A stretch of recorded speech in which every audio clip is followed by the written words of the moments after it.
তো ইতিমধ্যে আমাদের সম্মুখে রয়েছেন বদরপুর চমৎকার ক্লাবের ক্যাপ্টেন লিয়াকত আহমেদ।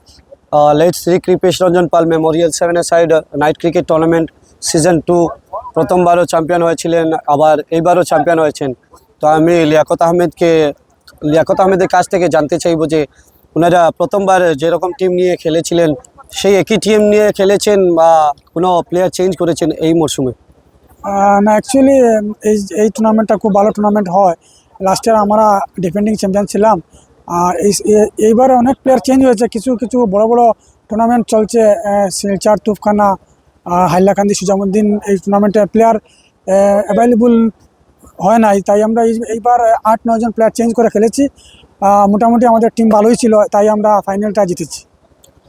আমার আরেকটি কোয়েশ্চেন আছে আপনার কাছে। আপনারা প্রথমত বোলিং প্রান্তে যেভাবে বোলিং করেছিলেন, একটা বিশাল স্কোর হয়ে গিয়েছিল আপনাদের সম্মুখে 92। 7-a-সাইড ক্রিকেটে কিন্তু 92 একটা ছোটো মোটো স্কোর না, অনেক বড় স্কোর। কিন্তু আপনারা যে দুইজন ব্যাটসম্যান হিফজুল হক দত্ত এবং আপনি প্রথমে ব্যাটিং করেছিলেন, এটি সুন্দরভাবে স্টার্ট করেছিলেন, তারপর হঠাৎ করে আপনার উইকেট চলে যায়। আপনার উইকেট যাওয়ার পর আপনার মনোভাব কীরকম ছিল?